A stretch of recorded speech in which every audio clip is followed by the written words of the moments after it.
V imenu Boga Očeta in Sina in Svetega Duha. Amen.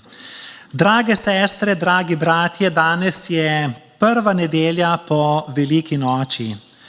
To, da je vstali Gospod en teden po Veliki noči vstopil skozi zaprta vrata k ustrahovanim učencem, pomeni, da ravno tako vstopa v naše srce in med nas, da umiri našo vznemirjeno vest in nam podari mir in odpuščanje.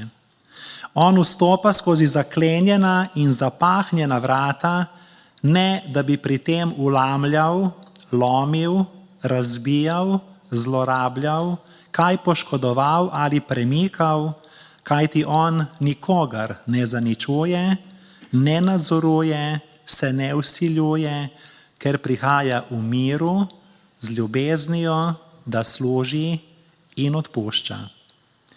Včasih lažje verjamemo v vstajenje od mrtvih, kot v odpuščanje grehov. On ne pride tako, kot vstopajo tatovi, ki razbijajo vrata in okna, udirajo ter izkrivljajo, ponarejajo, manipulirajo, žalijo naš razum, čustva, vest, prepričanje in rušijo medsebojne odnose. On vstopa drugače, v miru, na Božji način. Ni mu težko vstopiti skozi zaklenjena vrata in priti do nas tudi s pomočjo sodobne tehnologije, digitalnih medijev. Zato pozdravljam vse, ki ste s cerkvijo povezani tudi na tak način.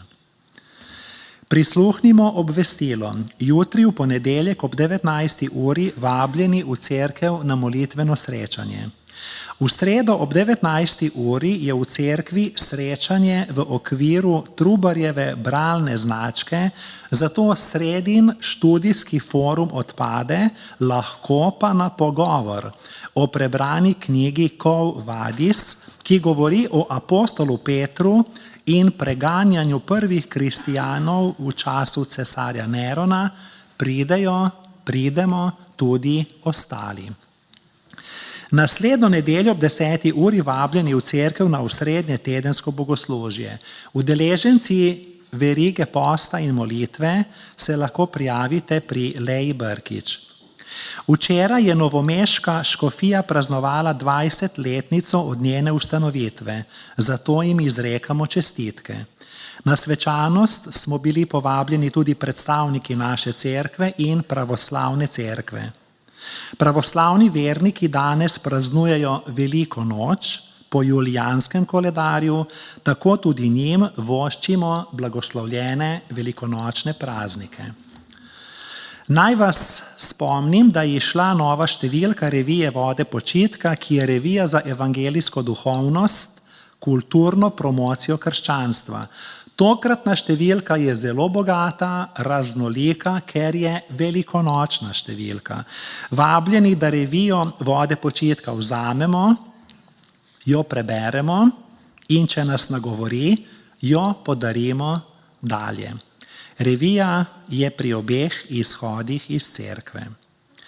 Sledi himna Slavna gotovost, Jezus je moj.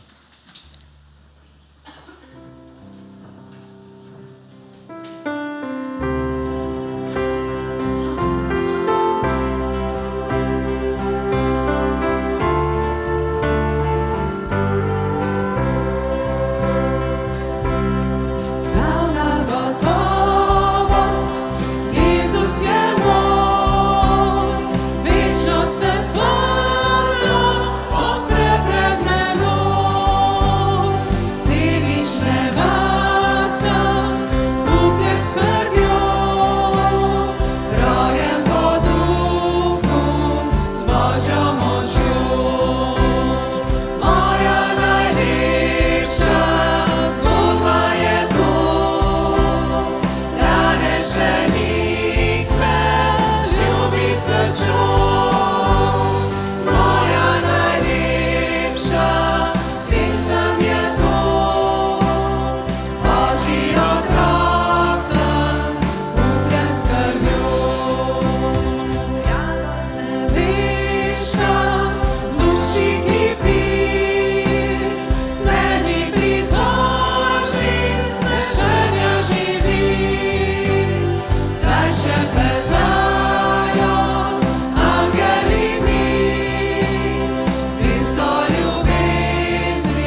Biblično vodilo za današnjo nedeljo je: slavljen Bog in Oče našega Gospoda Jezusa Kristusa.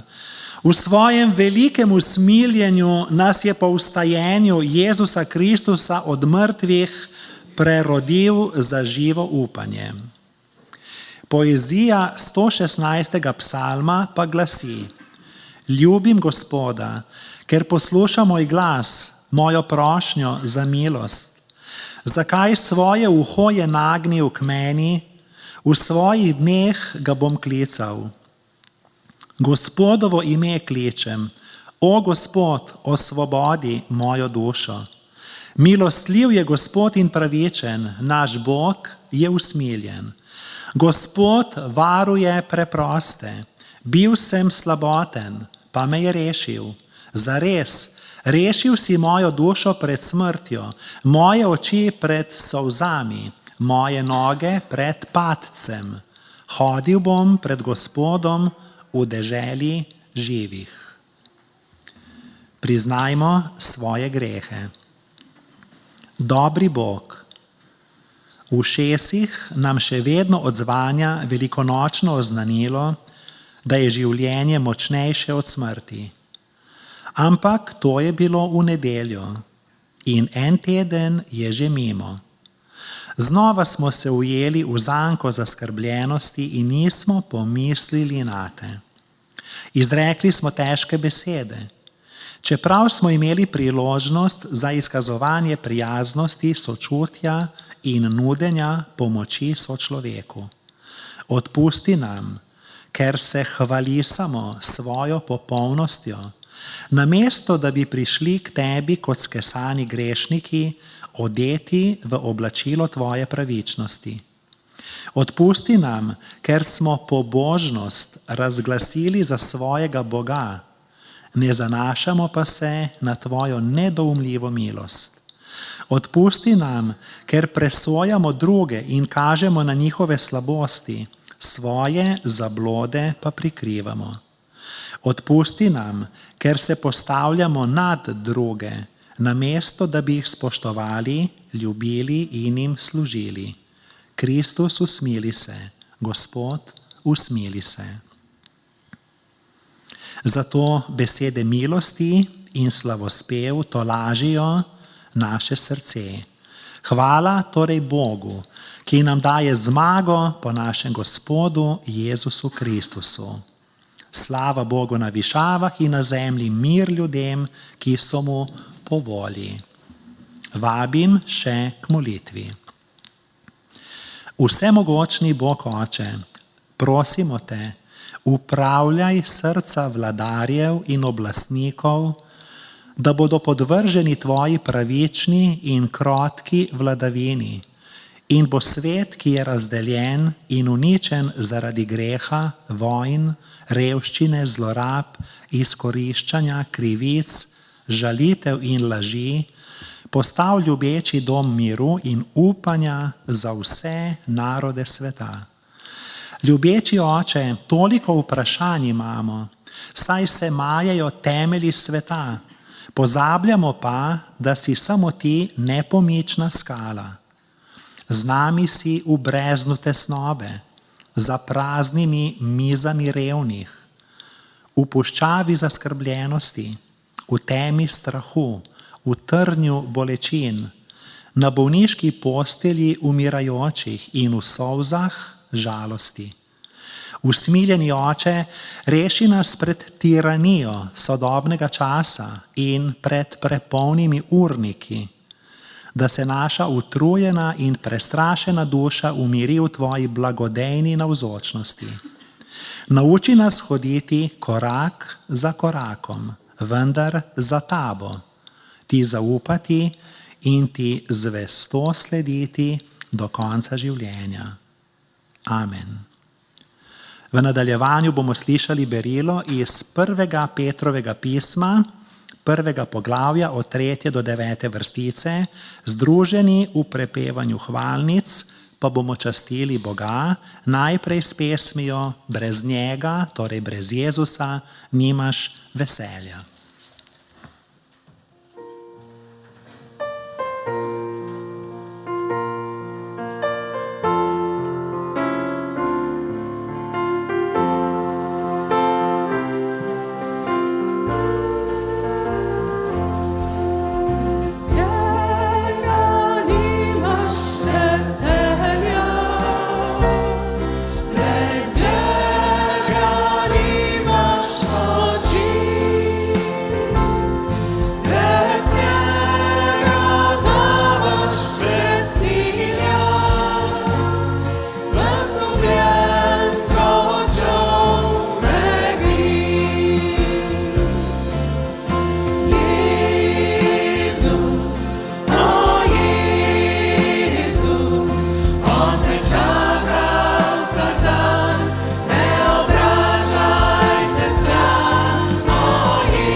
Izvolite sesti.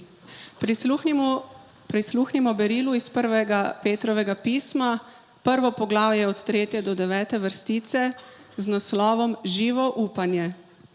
Slavljen Bog in Oče našega Gospoda Jezusa Kristusa, v svojem velikem usmiljenju nas je po vstajenju Jezusa Kristusa od mrtvih prerodil za živo upanje, za nepropadljivo, neomadeževano in nevenečo dediščino, ki je v nebesih shranjena za vas, katere Božja moč po veri varuje, da boste dosegli odrešitev, ki čaka, da se razodene v poslednjem času.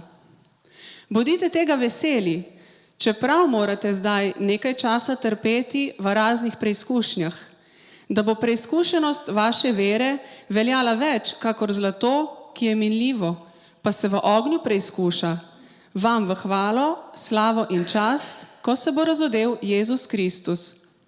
Njega ljubite, čeprav ga niste videli. Verujte vanj, čeprav ga zdaj ne vidite. Veselite se v neizrekljivem in poveličanem veselju, ko dosegate namen svoje vere, namreč odrešitev duš. Pogovarjala sem se z otrokom, ki je ljubitelj kamnin in mi je povedal, da je dobil novo rodnino. Vprašal me je, če verjamem, da ima doma zlato. Rekla sem mu, verjamem. Ponosno je pripovedoval, da je čisto majhen košček, a vseeno je zlat. Dobil ga je od atija. Nujno ga moram priti pogledati. Dragi bratje in sestre, tudi mi smo prejeli dragoceni dar vere, ki nas po Božji moči varuje, ko hodimo pot življenja. Morda se nam včasih zdi, da je naša vera majhna in krhka in pogosto je preizkušena. Toda prav zaradi Božje moči, ki deluje v njej, je ta vera v resnici dragocenejša od samega zlata. Zato lahko skupaj s piscem današnjega berila rečemo: slavljen Bog in Oče našega Gospoda Jezusa Kristusa, ki nas je prerodil za živo upanje.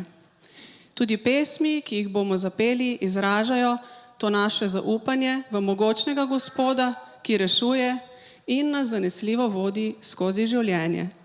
Vabim vse, da vstanemo in skupaj zapojemo te pesmi.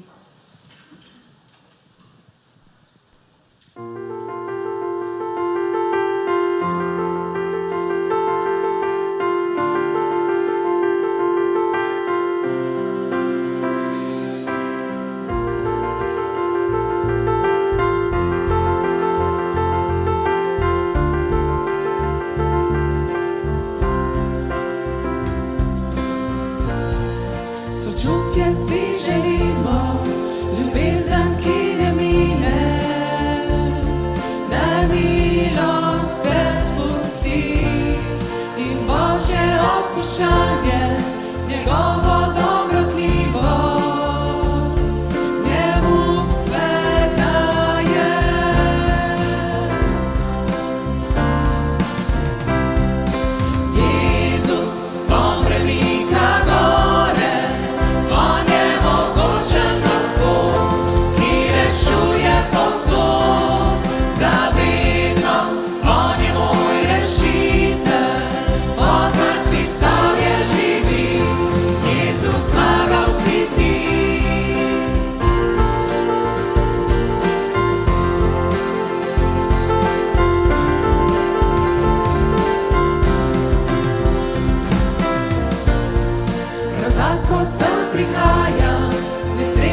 rešuje povsod, zavedno, on je moj rešitelj, od mrtvih stav je živi, Jezus zmagal si ti.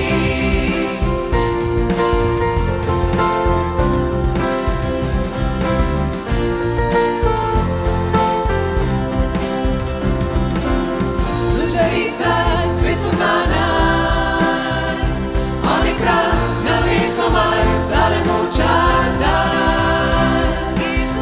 Lučari zdaj, svet pozna naj, on je kralj na vekomaj, zdaj mu čas daj. Lučari zdaj, svet pozna naj, on je kralj na vekomaj, zdaj mu čas daj.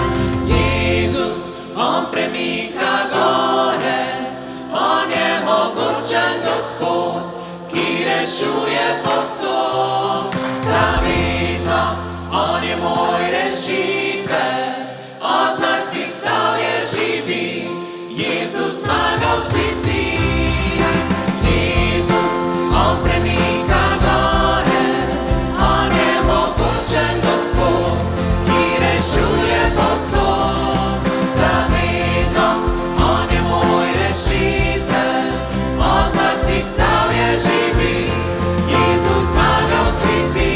Od mrtvih stav je živi, Jezus zmagal si ti. Od mrtvih stav je živi, Jezus zmagal si ti.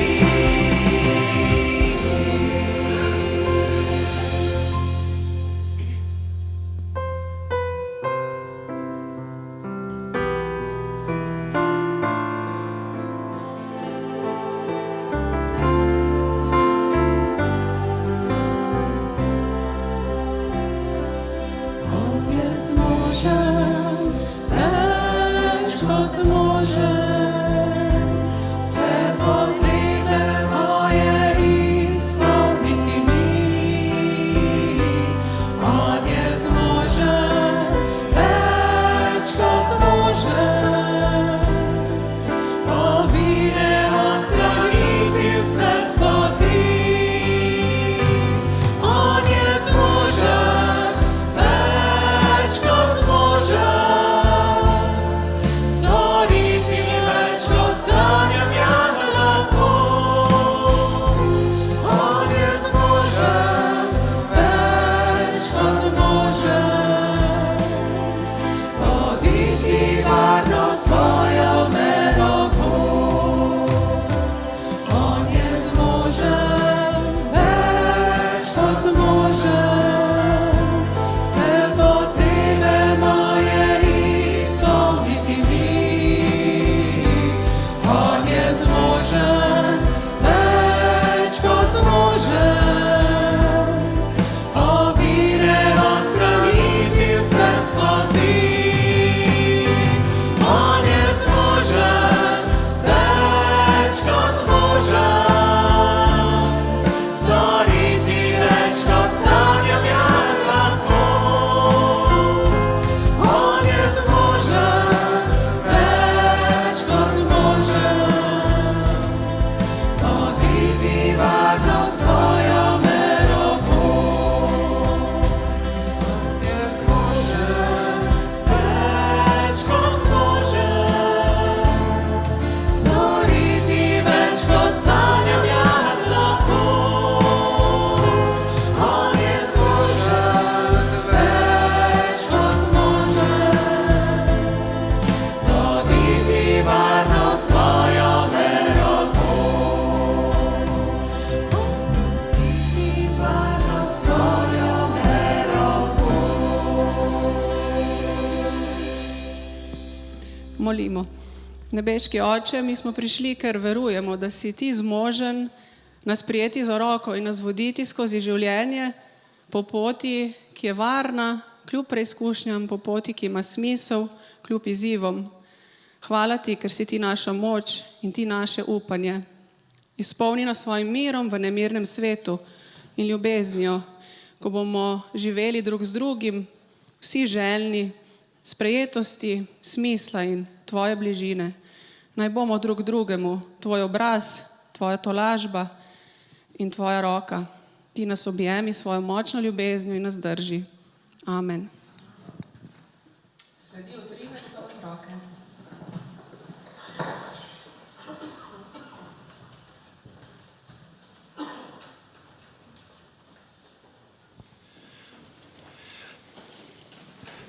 Utrinek za otroke, majhne in velike. Počakamo še z galerije, z balkona otroke.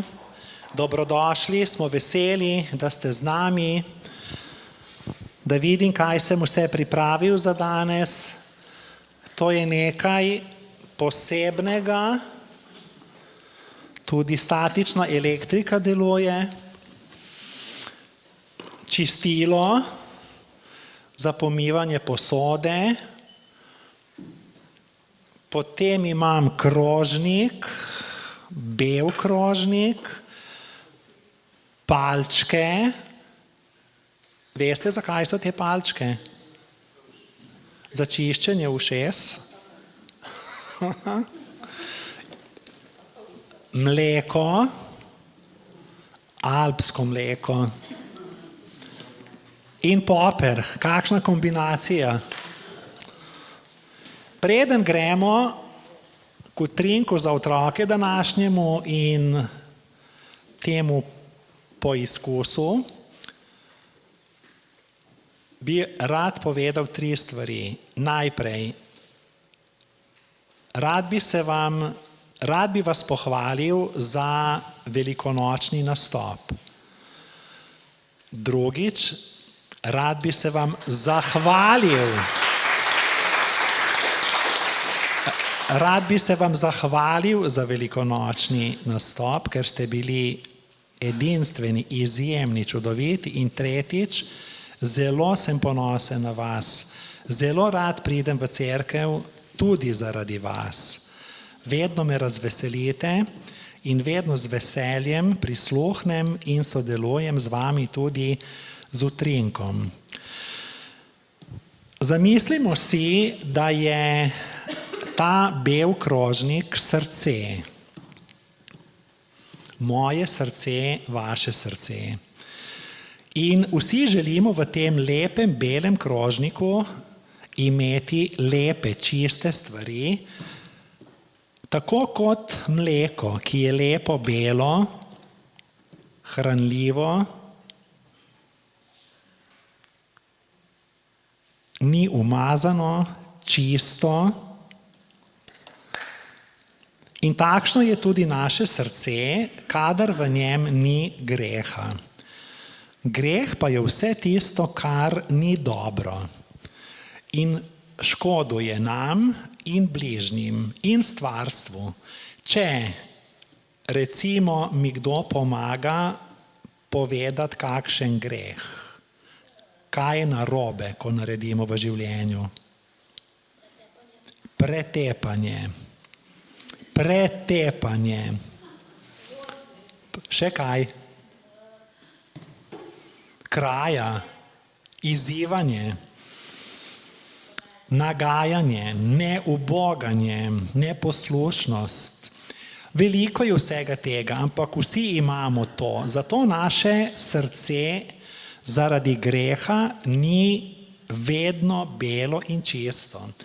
Je nekaj takšnega, kot bi poper dali, pekoč poper v to belo mleko, in zdaj bom prosil, da pridete vsi sem, ker vas ni tako veliko, se okoli mize zberemo, da boste videli, kaj se bo zgodilo.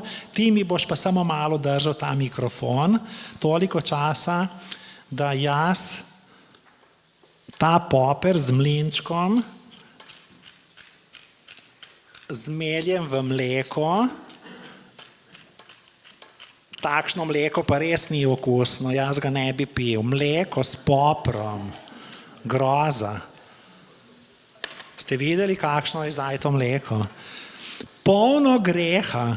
In kako zdaj to očistiti in ta greh odstraniti? Imamo Jezusa, ki je brezgrešen.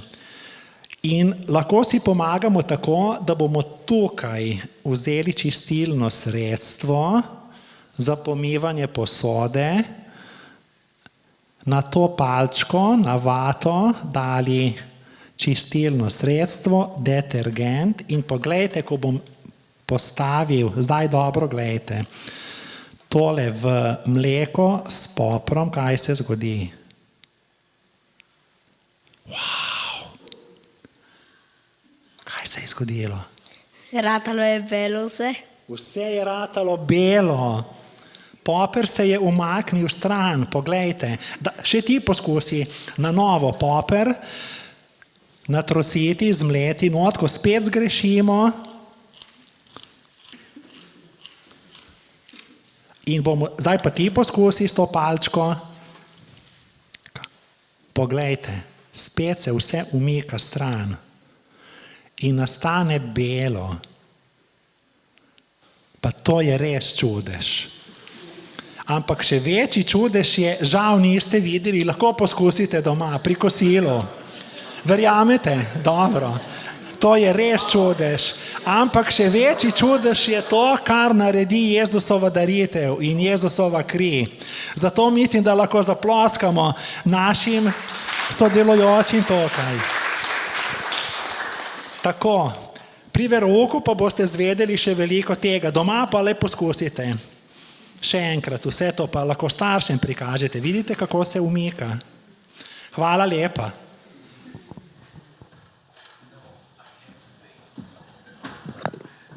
Pred Božjo besedo bomo pobrali še prostovoljne prispevke, pesem pa je Moč je moja v tebi.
Milost vam in mir od Boga našega Očeta in Gospoda Jezusa Kristusa.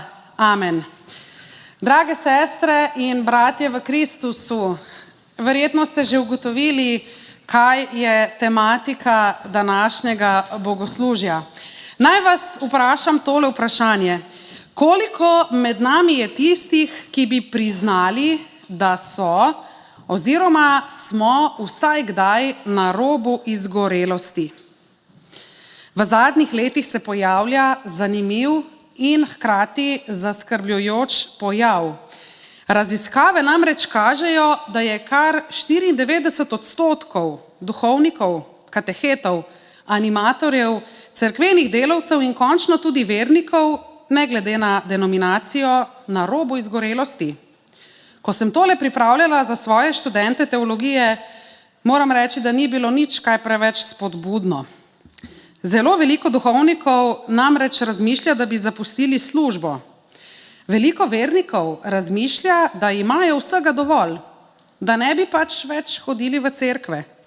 In razlog, glede na raziskave, v osnovi sploh ni pomanjkanje vere. Ravno obratno. Veste, kdo izgoreva? Tisti najbolj goreči. Izgorevajo tisti, ki molijo, ki služijo, ki so odgovorni, ki skrbijo za druge, ki delajo za pravičnost. To so v bistvu, če se smem tako izraziti, čeprav tega izraza ne maram, pa vendar pridni verniki. In ravno ti si začnejo postavljati zelo težko vprašanje. Zakaj vendar Bog dopušča, da trpim jaz, ko sem dal vse od sebe? To ni vprašanje upora, to je vprašanje izgorele vere. Do tega ne pride zato, ker ne bi verovali, pač pa zaradi tega, ker včasih mislimo, da moramo čisto celo težo sveta nositi sami. Izgorelost, sploh ta duhovna, se začne potiho, ne z uporom, ampak z odgovornostjo. Najprej rečeš, bom jaz, potem rečeš, saj zmorem še malo. In na koncu živiš tako, kot da je čisto vse odvisno samo od tebe. In če je dovolj eno elektronsko sporočilo, en klic ali ena napaka, da se ti sesuje dan, potem nosiš bistveno več, kot ti je bilo kadarkoli namenjeno. V današnji pridigi se bomo torej lotevali prav tega, duhovne izgorelosti pridnega vernika. In če se takole ozrem po naši cerkvi, lahko z veliko gotovostjo trdim, da pri nas ni veliko vernikov, ki bi rekli, meni se nič ne da. Pri nas smo bolj ali manj taki, ki rečemo, saj bom jaz naredil. Zato, drage sestre in bratje, je ta pridiga namenjena prav vsakemu od nas.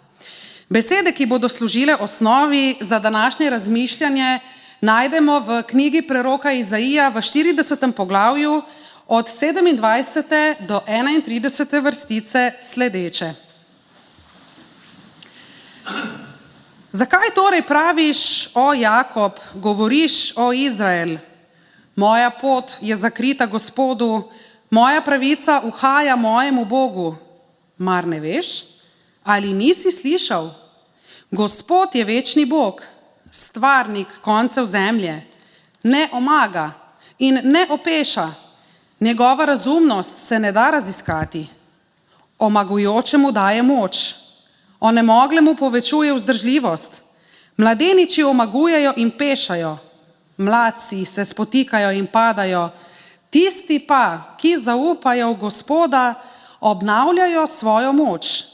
Vzdigujejo trup, kakor orli, tekajo, pa ne opešajo, hodijo, pa ne omagajo. Blagor tistim, ki Božjo besedo poslušajo in se po njej ravnajo.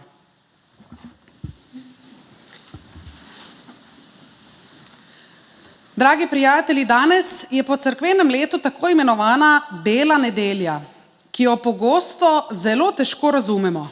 Namreč velika noč je polna svetlobe, petja oznanila, da je Kristus vstal, Bela nedelja pa pride teden dni kasneje, ko je ves praznični vrvež že mimo in se življenje začne vračati v običajen ritem. Bela nedelja je dobila ime po belih krstnih oblačilih prvih kristjanov, ki so jo nosili ves velikonočni teden in ta oblačila prav na to belo nedeljo, torej en teden po veliki noči, odložili. Bela nedelja je zato nedelja po navdušenju. Nedelja po velikih besedah, nedelja, ko se pokaže, kako živeti vero takrat, ko ni več prazničnega zagona. Je nedelja za vsak dan, za resničnost, za utrujeno vero. Zato ni naključje, da evangelij Bele nedelje govori o Jezusovih učencih, ki niso pogumni, ki niso zmagoslavni in tudi niso polni moči, ampak so prestrašeni, zmedeni in zaprti za vrati. Če uporabimo današnji izraz, so bili pridni verniki. In vendar jih po veliki noči ne vidimo kot junake, pač pa kot ljudi, ki so izčrpani, razočarani in brez notranje moči. In v to isto izkušnjo vstopi tudi današnji starozavezni odlomek iz preroka Izaija.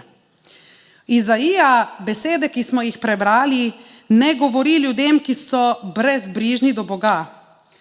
Govori Božjemu ljudstvu v izgnanstvu, ljudem, ki so se močno trudili ohraniti vero, identiteto in upanje v zelo težkih razmerah.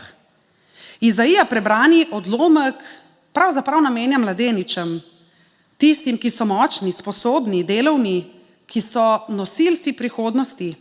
Če to prevedemo v današnji jezik, bi rekli: omagajo tisti, ki so odgovorni, angažirani, pridni, delovni, predani.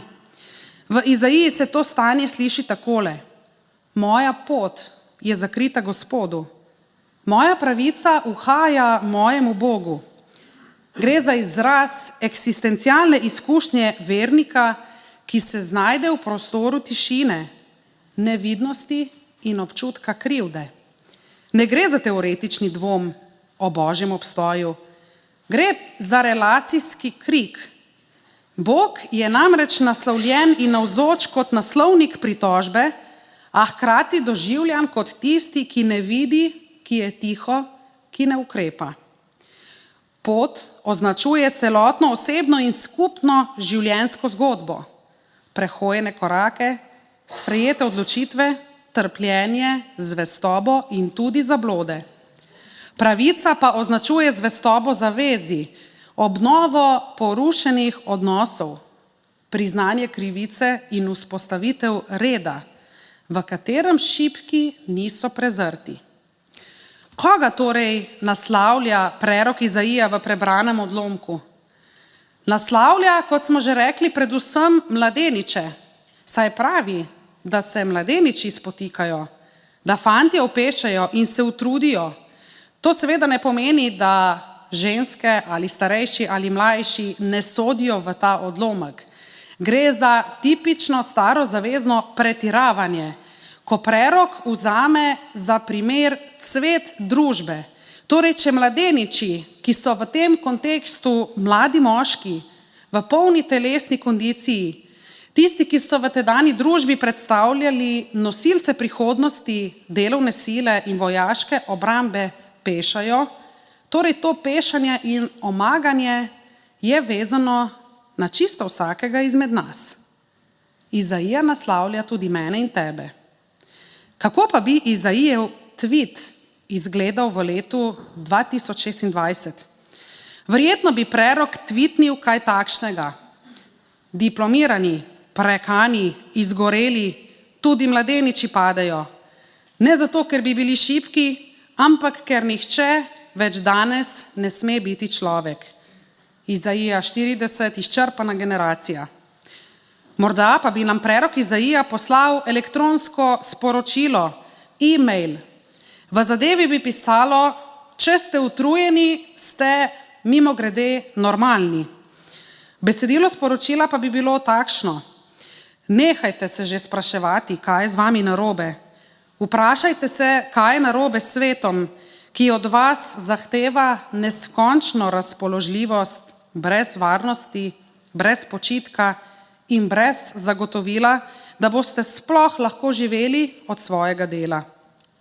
Vidim vas, zelo dobro vas vidim, z doktorati, ki ne zagotavljajo prihodnosti, s pogodbami za določen čas in strahom za nedoločenega, z urniki, ki nimajo ne kraja ne konca, z občutkom, da nimate pravice biti utrujeni, ker češ so drugi še na slabšem, in potem rečete: moja pot je zakrita, nihče je ne vidi.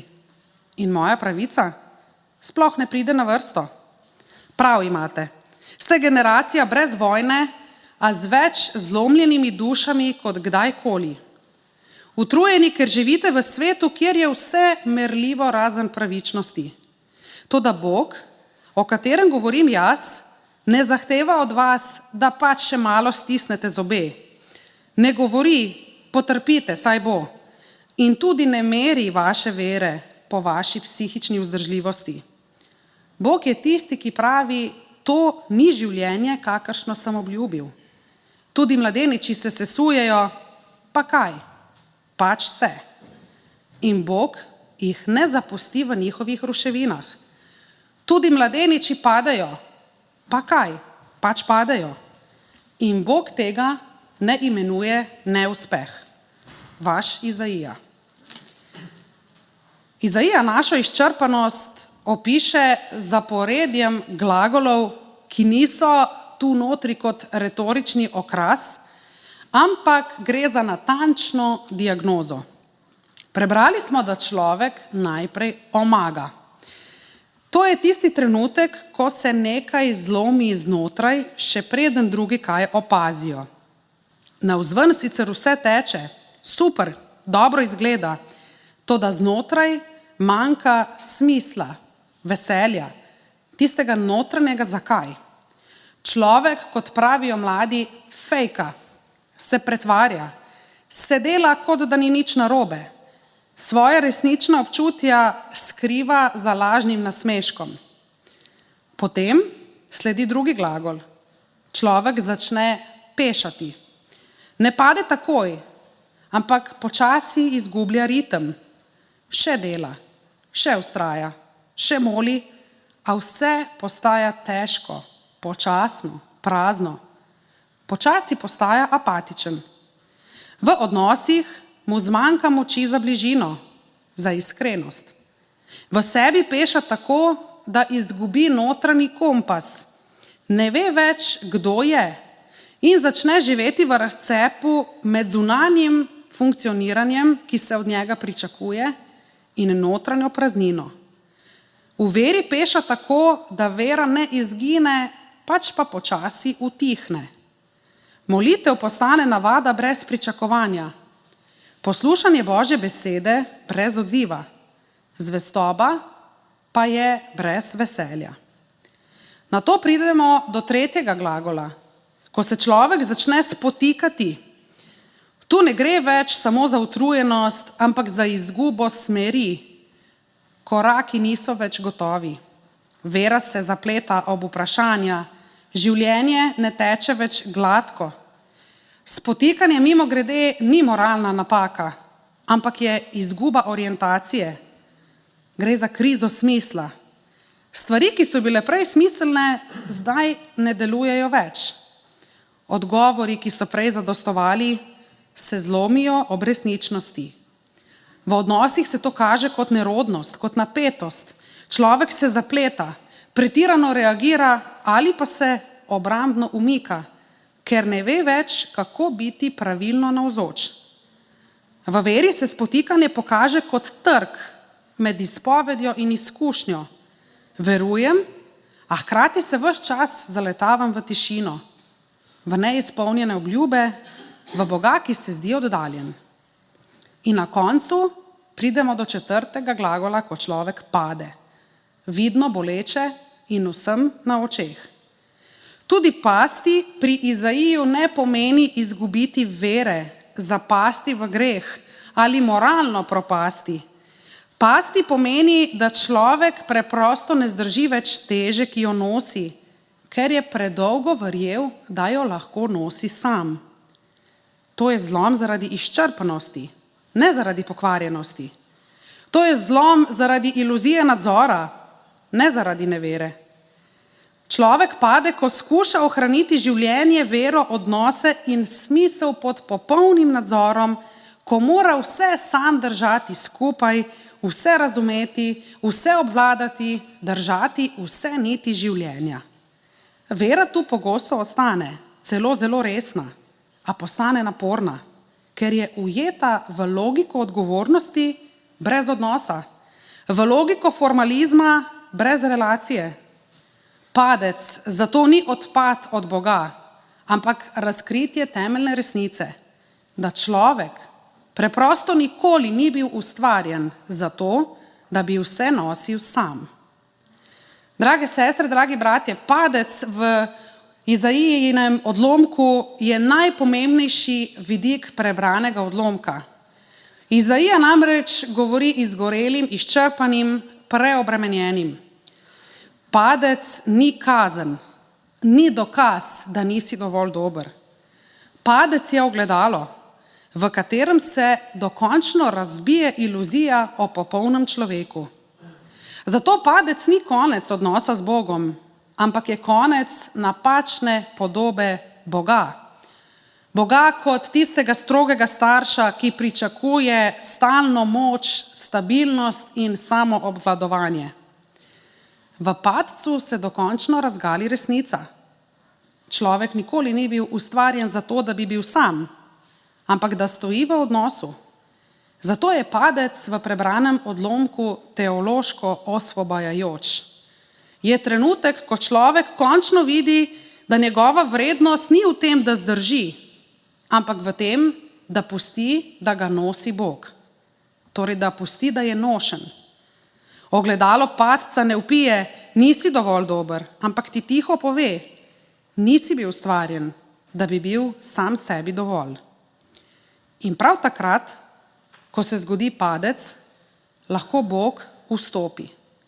Ne kot sodnik poraza, ampak kot pomočnik, kot Ezer, kot tisti, ki daje moč. Ne zato, da bi človek spet nadzoroval svoje življenje, ampak da bi ga končno lahko živel iz odnosa z Bogom in z bližnjim. In tu, dragi moji, se čisto vse obrne na glavo. Od sedaj naprej sledi recept. Zdravilo proti izgorelosti. Poglejmo si 3 kratke iztočnice, o katerih smo prebrali na začetku. Prva iztočnica je zaupanje. Prebrali smo, tisti pa, ki zaupajo v Gospoda, obnavljajo svojo moč. Zaupanje pri Izaiju ni psihološki optimizem. To ni pozitivna psihologija, to tudi ni delo na sebi, to tudi ni verski napor. Ko Izaija govori o zaupanju v Gospoda, ne misli na to, da se tolažimo z besedami in se trepljamo po naših ramenih, saj bo vse v redu. Ali pa, da se pač malo bolj potrudimo verovati. Zaupati ne pomeni, da stisneš zobe in greš naprej z več vere, ker to pač ni tako enostavno. Zaupati pomeni nekaj dosti bolj preprostega in hkrati težjega. Prenehati nositi vse sam. Pomeni priznati, ne zmorem več sam, ne obvladam več sam, ne razumem vsega, potrebujem pomoč. In namesto tega, da bi se še enkrat pobirali iz lastne moči, se raje opremo na Boga. Tako veste, kot se majhen otrok oprime starša, ko ne more več hoditi, dvigne svoje roke in reče, nosi me, ker sem utrujen. Tako nekako bi se morali mi obnašati do Boga. O takšnem zaupanju govori Izaija. Zaupanje je razbremenitev, da življenje, skrbi, prihodnost in tudi vero izročimo Bogu. Da dvignemo roke in rečemo Bogu, pomagaj mi. Ne zato, ker bi bili slabi verniki, ampak zato, ker smo preprosto ljudje. In zato Izaija ne pravi, da Bog daje novo moč tistim, ki se poberejo kar sami od sebe, ampak tistim, ki ostanejo obrnjeni k njemu, tudi takrat, ko nimajo več ničesar, s čimer bi se lahko pohvalili. Takrat se moč ne rodi iz napora, ampak iz odnosa, iz tega, da dovolimo, da nas Bog nosi. Moč, ki jo opisuje prerok Izaija, je ista moč ali pomoč, o kateri beremo že na začetnih straneh Svetega pisma. Uporabljen je namreč isti glagol in isti samostalnik, ko Bog Adamu ustvari pomočnico, hebrejsko Ezer, imamo tudi izraz Eben Ezer, do sedaj nam je Bog pomagal. In ta isti izraz se uporablja, ko Bog ustvari in Adamu da pomočnico Evo, pa ne v smislu podrejenosti, ampak v smislu tega, da je pomoč tam, kjer človek sam sebi ni dovolj. Bog torej ne daje moči zato, da bi človek spet vse obvladoval, ampak zato, da mu ne bi bilo treba vsega nositi sam. To je moč odnosa, to je moč opore. In prav taka moč res obnavlja in se pretvarja, ko pravi spet prerok Izaija, da nam daje moč, da nas obnavlja, je uporabljena hebrejska beseda, ki se v grškem izvirniku prevaja v dinamis. To pa je moč, o kateri beremo v apostolskih delih, ko so bili napolnjeni Svetim Duhom. Torej, z drugimi besedami, ne moremo tega storiti sami. Ko dovolimo, da je Bog ta ezer, ta pomoč, šele takrat se zgodi dinamis, šele takrat pride do te zmagovalne moči. Vse je torej povezano z odnosom, zaupanjem. Prva pot k zdravljenju izgorelosti je vzpostavitev pravega odnosa in zaupanja. Človek, ki izgori, zelo pogosto reče, samo še tole moram zdržati, samo še ta projekt, samo še ta semester, samo še ta krizni čas, samo še ta teden. In tako gre leto za letom. Ko pa enkrat pade, pa ne zato, ker bi bil slab, ampak ker je bil predolgo močan, ugotovi nekaj bolečega in osvobajajočega hkrati. Svet se ni podrl, čeprav on ali ona ni več zmogel. In prav tam se prvič pojavi zaupanje. To ni duhovna vaja, ampak je odločitev, da nehamo reševati svet, sebe in končno tudi Boga. Tudi Boga zelo radi rešujemo, ali ga vsaj jaz rešujem, in dodajamo neke stvari in mu hočemo biti pomočniki. Druga iztočnica je orel. Prebrali smo o ptiču. Nekje sem prebrala tole basen. Na robu pečine je stal škorec, saj veste, tisti ptič, ki nam v vinogradih veliko vsega uniči. Torej škorec, glasen, nemiren, ves čas v pogonu. Krila so mu švigala gor in dol, čivkal je, kričal je, razlagal, kako je treba leteti in vmes še malo mahal, da ne bi mimoidoči ptiči slučajno pomislili, da počiva. Nad njim pa je na skali mirno sedel orel. Tiho, zbran, skoraj da dolgočasen. Škorec se je ves zadihan obrnil k njemu in zaklical, če bi jaz tako malo delal kot ti, bi že zdavnaj padel. Poglej me, ves čas migam, delam, letim, držim se v zraku, sem zelo priden, kaj ne? Orel ga je nekaj časa samo gledal, potem pa mu je mirno odgovoril, če bi jaz delal toliko kot ti, bi bil že zdavnaj izgorel. Nato je razprl krila, počakal, ujel vzgon in brez enega samega zamaha tiho odjadral v višino. Škorec je ostal spodaj, še glasnejši, še bolj utrujen in še vedno prepričan, da je problem v tem, da ne maha dovolj. Nauk te kratke basni, te zgodbe. Izgorelost se ne začne, ker premalo mahamo s krili, ampak ker ne znamo nehati. Ni naključje, da Izaija omeni ravno orla. Pri Izaiju orel ni simbol moči v smislu mišic in napora, ampak je simbol modrosti, kako uporabiti moč. Veste, orel ne leti najvišje takrat, ko je najmočnejši, ampak takrat, ko je najbolj pozoren. Ornitologi pravijo, da orel pred vzletom pogosto dolgo časa sedi in čaka. Ne zato, ker bi bil len, ampak ker čaka na pravi zračni tok, na vzgon.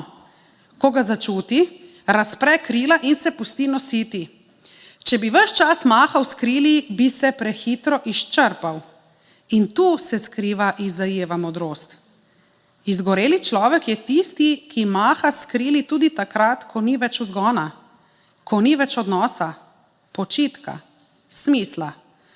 Orel pa nas uči, da je prava moč v tem, da ne, da smo v stalnem pogonu in naporu, ampak da znamo razločevati, kdaj se moramo ustaviti, kdaj je treba nehati.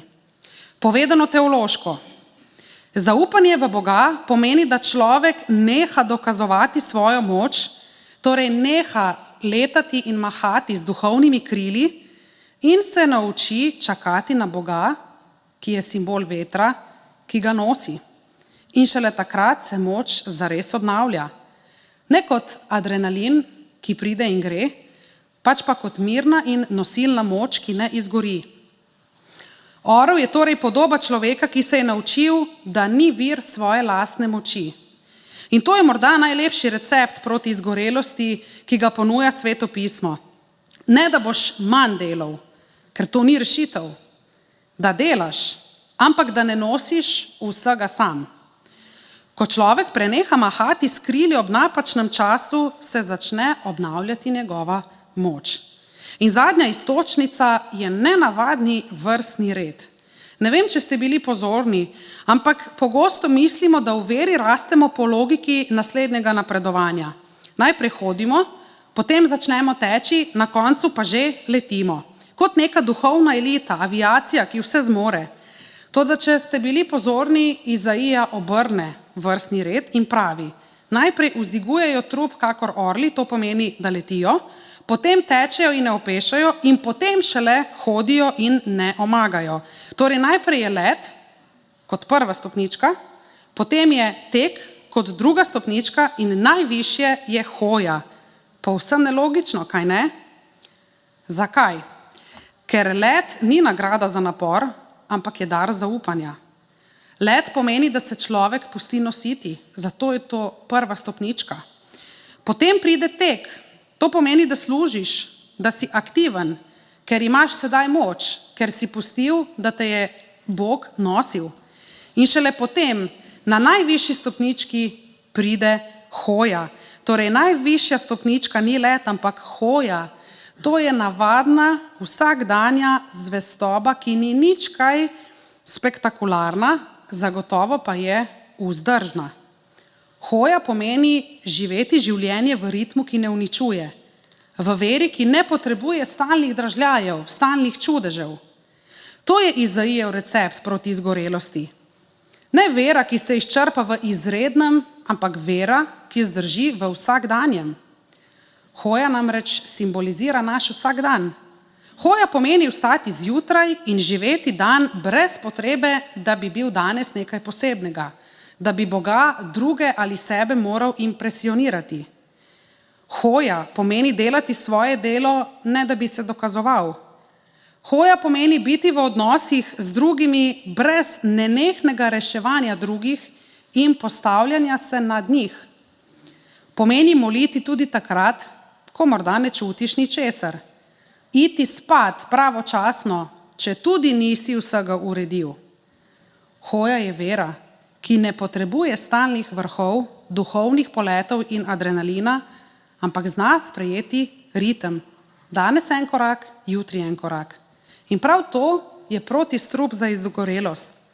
Izgorelost namreč nastane, ko hojo zamenjamo za nenehen tek ali let, ko mora biti vsaka nedelja močna, vsaka molitev globoka, vsaka pridiga nekaj posebnega, vsaka služba smiselna, vsako življenje izpolnjeno 24 ur na dan. Hoja je v bistvu vera, ki ne izgori, ker ve, da se Bog ne skriva samo v izrednem, ampak da je Bog predvsem prisoten v ponedeljku, veste, zjutraj, po vikendu, ko se ti ne da iti v službo. V utrujenosti, ko si utrujen po napornem dnevu, ko te otroci izživcirajo in se počutiš kot slab starš. V tistih majhnih, tihih korakih, ko se sprašuješ, zakaj Bog končno ne usliši tvoje molitve in končno, ko si sam s svojimi občutki, tesnobo, žalostjo, za katero se ti zdi, da je nihče ne opazi, pa vendar, Bog jo. Zaključujem z resnično zgodbo, ki sem jo slišala in me je precej presenetila. Nek duhovnik, predan, sposoben, vedno na voljo, je nekega večera umrl sam doma. Srčni zastoj. Bil je star komaj nekaj čez 40. Na pogrebu so ljudje modrovali, kako je bil zvest, kako je vse nosil, kako se nikoli ni nič pritoževal. Nekdo pa je tiho rekel nekaj, česar nihče ni pozabil. Vedno je govoril, da nima čas za počitek, ker češ ga Bog potrebuje. In takrat je postalo boleče jasno. Bog ni izgubil svojega služabnika. Skupnost je izgubila človeka in vera je izgubila pričo, ki bi še lahko hodila, a žal ni več hodila, ker je duhovnik mislil, da mora leteti. Ni umrl, ker je bil slab. Umrl je, ker je predolgo živel v prepričanju, da je nenadomestljiv, kot da mora on nositi Boga, namesto da bi dovolil, da Bog nosi njega. Drage sestre in bratje v Kristusu, bodimo drugačni. Naučimo se najprej hoditi, stabilno in v zaupanju. In mir Božji, ki presega ves razum človeški, naj varuje naša srca in naše misli v Jezusu Kristusu, našem Gospodu. Amen. Molimo. Nebeški Oče, pred teboj stojimo takšni, kot smo, včasih utrujeni, izčrpani, pogosto močni navzven in prazni znotraj. Priznavamo, da smo predolgo verjeli, da moramo vse nositi sami, svoje delo, svoje odnose, svojo vero. Odpusti nam, ker smo zamenjali zaupanje z nadzorom, z izčrpavanjem, ker smo mislili, da nas boš imel raje, če bomo zdržali še malo, še več, še dlje. Danes pred te prinašamo svojo utrujenost, ne kot sramoto, ampak kot resnico. Ne kot poraz, ampak kot prostor, kjer te potrebujemo. Uči nas zaupati, ne tako, da bi se bolj trudili verovati, ampak tako, da bi končno odložili breme, ki ni bilo nikoli namenjeno našim ramenom. Uči nas modrosti orla, ki ne maha s krili iz strahu, ampak čaka na tvoj vzgon. Daj nam pogum, da se ustavimo, da utihnemo in dovolimo, da nas nosiš ti. Podari nam moč, ki se ne rodi iz napora, ampak iz odnosa. Moč, ki ne izgori, ampak se obnavlja. Moč, ki ne kriči, ampak tiho vzdrži. Po Jezusu Kristusu, ki ni zahteval, da vse zdržimo, ampak nas je povabil. Pridite k meni vsi, ki ste utrujeni in obteženi. Amen. In zaključili bomo s pesmijo, ki nas uči prav tega, kar smo danes poslušali, da nas Bog nosi, ko smo šibki.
Draga Božja cerkev, po tako blagoslovljeni in poučni Božji besedi je pred nami še zelo edinstven, lep trenutek, ko bomo skupaj kot občestvo cerkve povezani v edinosti duha molili molitev, od katere ni lepše molitve, ni bolj duhovne molitve.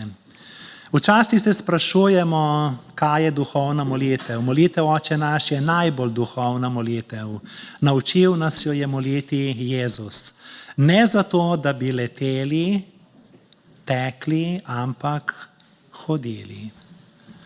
Oče naš, ki si v nebesih, posvečeno bodi tvoje ime. Pridi k nam tvoje kraljestvo. Zgodi se tvoja volja, kakor v nebesih, tako na zemlji. Daj nam danes naš vsakdanji kruh in odpusti nam naše dolge, kakor tudi mi odpuščamo svojim dolžnikom. In ne vpelji nas v skušnjavo, temveč reši nas hudega. Ker tvoje je kraljestvo in moč in slava na veke. Amen. Prejmimo še duhovniški blagoslov. Gospod naj te blagoslovi in te varuje. Gospod naj da sijati svoje obličje na tabo in naj ti bo milostljiv. Gospod naj dvigne svoje obličje nate in ti podeli mir. Amen.